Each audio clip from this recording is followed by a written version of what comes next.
बिस्मिल्लाहिर्रहमानिर्रहीम। क़ज़ा व क़दर के मुतअल्लिक़ अक़ीदा। शेख सदूक़ रहमतुल्लाह अलैह फ़रमाते हैं, इसके बारे में हमारा अक़ीदा वही है जो इमाम जाफ़र सादिक़ अलैहिस्सलाम ने ज़ुरारा के सवाल के जवाब में फ़रमाया।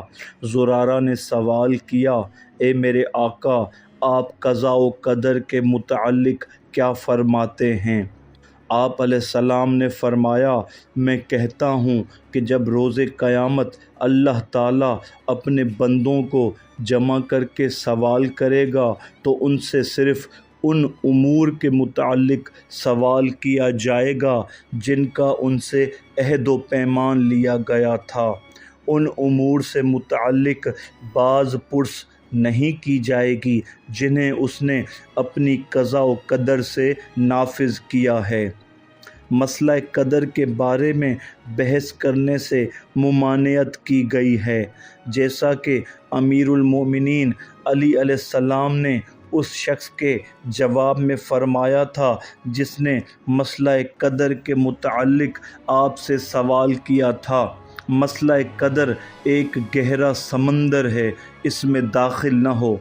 उस शख्स ने वही सवाल दोहराया तो आप अलैहिस्सलाम ने फ़रमाया, वो एक तारीक रास्ता है, उसमें कदम न रखो। उस शख्स ने तीसरी बार वही सवाल दोहराया तो आप अलैहिस्सलाम ने फ़रमाया, वो अल्लाह ताला का एक राज है, उसे मालूम करने की ज़हमत न करो। अमीरुल मोमिनीन अली अलैहिस्सलाम ने क़दर के बारे में फ़रमाया, ख़बरदार, मसला क़दर अल्लाह ताला के सरबस्ता भेदों में से एक भेद है। अल्लाह ताला के हिजाबों में से एक हिजाब है। वो अल्लाह ताला का पोशीदा अमर है जो हिजाब खुदाबंदी के अंदर महफूज है। उस पर अल्लाह ताला की मोहर लगी हुई है। इल्म खुदाबंदी में पहले से ही मौजूद है और उसने अपने बंदों को उसके इल्म से आगाह नहीं किया।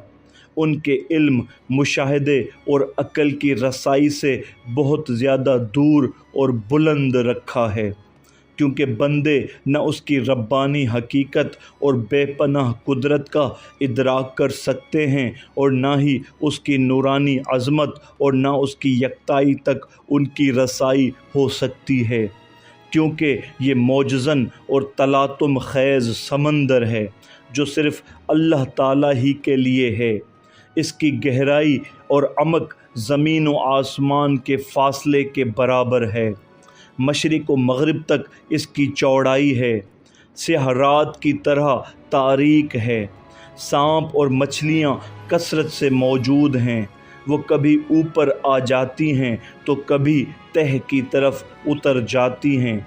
उस वाहिद व यकता और बेनियाज़ खुदा के सिवा किसी के लिए ये मुनासिब नहीं है कि क़ज़ा व क़दर के मुताल्लिक़ इल्म व इत्तला हासिल करे। जो शख्स उसकी हकीकत से आगाह होने की कोशिश करेगा, वो हुक्म खुदा की मुखालफत, उसकी सल्तनत में झगड़ा, इसरार इलाही को फाश और अज़ाब व ग़ज़ब इलाही में गिरफ़्तार होने वाला करार पाएगा। उसका ठिकाना जहन्नुम और उसका अंजाम बुरा होगा। मरवी है कि एक दफ़ा अमीरुल मोमिनीन अली अलैहिस्सलाम एक गिरने वाली दीवार से बचकर दूसरी तरफ चले तो किसी ने अर्ज़ किया, या अमीरुल मोमिनीन, क्या आप क़ज़ाए इलाही से भागना चाहते हैं? तो आप अलैहिस्सलाम ने फ़रमाया, हाँ, मैं क़ज़ाए इलाही गैर हतमी से भागकर तकदीर इलाही की तरफ जाता हूँ।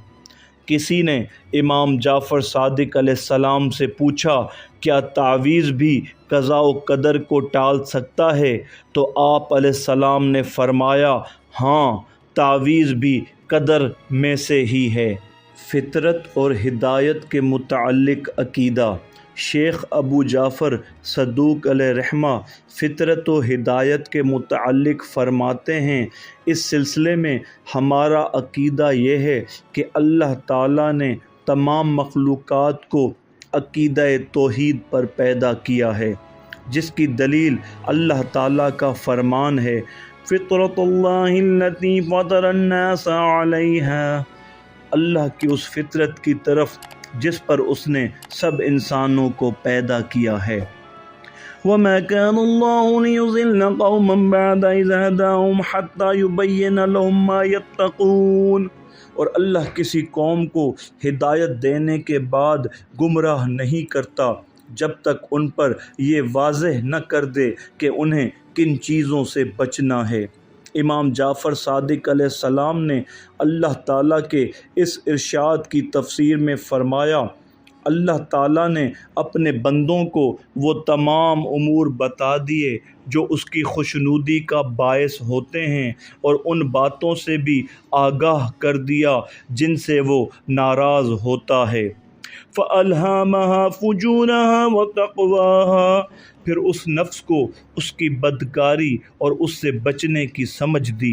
اللہ تعالیٰ کے اس ارشاد کی تفسیر میں امام جعفر صادق علیہ السلام نے فرمایا، اللہ تعالیٰ نے وہ تمام احکام بتا دیے جن کو انجام دینا چاہیے، اور ان سے بھی آگاہ کر دیا جن سے پرہیز ضروری ہے۔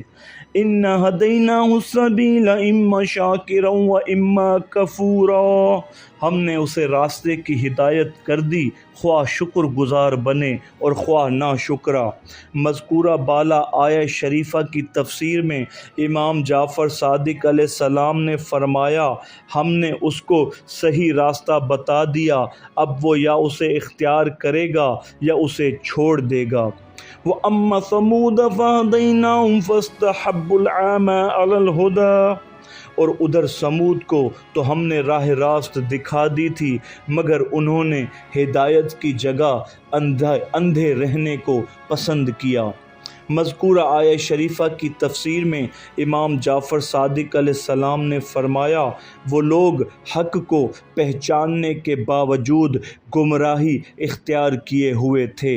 کسی نے امام جعفر صادق علیہ السلام سے پوچھا کہ اس آیہ شریفہ سے کیا مراد ہے؟